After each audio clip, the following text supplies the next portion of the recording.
अविश्वास प्रस्ताव जिस दिन माननीय अध्यक्ष तय करेंगे उस दिन बहस होगा और सरकार के जो कुकृत्य रहे हैं उन सभी कुकृत्यों को उनका पर्दाफाश जल रहा है, महीनों से जल रहा है। और इस देश के प्रधानमंत्री एक शब्द नहीं बोल रहे हैं। आप विदेशों में जाके अपनी संवेदना व्यक्त करते हैं, विदेश में जाके संसद में भाषण देते हैं, वहाँ नारा लगता है। यहाँ संसद में आप आइएगा तो नारा तो लगेगा नहीं आपका। नहीं है, बीजेपी का छोड़िए ना, बीजेपी ऐसे ही बिलाई बैठे रहती है सिक्का के नीचे।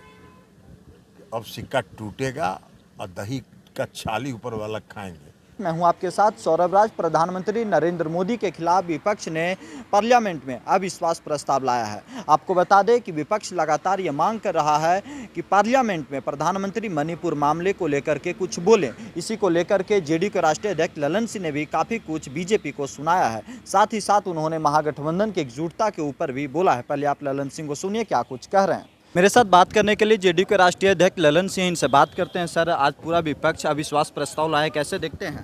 पूरा विपक्ष अविश्वास प्रस्ताव लाया है जी। और अविश्वास प्रस्ताव जिस दिन माननीय अध्यक्ष तय करेंगे उस दिन बहस होगा और सरकार के जो कुकृत्य रहे हैं उन सभी कुकृत्यों को उनका पर्दाफाश किया। क्या मांगे हैं सर आप लोगों की? मांगे कुछ नहीं है। मणिपुर की घटना, मणिपुर जल रहा है, महीनों से जल रहा है और इस देश के प्रधानमंत्री एक शब्द नहीं बोल रहे हैं।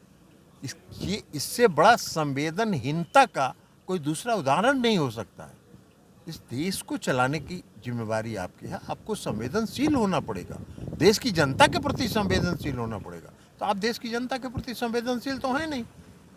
आप विदेशों में जाके अपनी संवेदना व्यक्त करते हैं, विदेश में जाके संसद में भाषण देते हैं, वहाँ नारा लगता है। यहाँ संसद में आप आइएगा तो नारा तो लगेगा नहीं आपका, जय जयकारा तो होगा नहीं। बीजेपी कह रही कि हम लोग तैयार हैं चर्चा के लिए, विपक्ष भाग रही है। काहे के लिए तैयार हैं? हम लोग तो एक ही बात कर रहे हैं कि प्रधानमंत्री जी आके मणिपुर की संपूर्ण घटनाओं पर एक वक्तव्य दें और उस वक्तव्य के बाद हम लोग बहस के लिए तैयार हैं। तो जो सदन का नेता है वो सदन से क्यों भाग रहा है? लोकसभा के में सदन के नेता है, वो सदन के नेता सदन से क्यों भाग रहे हैं? एक छोटा सा सवाल है कि बिहार में भी हो रही राजनीति, बीजेपी करे कि गठबंधन में सब कुछ ठीक नहीं है। बीजेपी का छोड़िए ना, बीजेपी ऐसे ही बिलाई बैठे रहती है सिक्का के नीचे। अब सिक्का टूटेगा और दही का छाली ऊपर वाला खाएंगे। बीजेपी ऐसे ही मुंगेरी लाल का हसीन सपना। महागठबंधन एकजुट है। महागठबंधन एकजुट। चलिए, शुक्रिया सर, थैंक यू। तो आपने देखा ललन सिंह ने साफ साफ कहा है कि बीजेपी परेशान है। प्रधानमंत्री विदेश में बोलते हैं लेकिन देश के पार्लियामेंट में नहीं बोलते हैं। जहां के वो नेता हैं उसके अंदर हाउस में वो कुछ नहीं बोलते हैं। इसके साथ उन्होंने महागठबंधन की एकजुटता पे साफ साफ कहा है कि महागठबंधन एकजुट है और किसी भी तरीके का कोई संशय नहीं है। पूरा विपक्ष एकजुट है और बीजेपी परेशान है। दिल्ली से सौरभ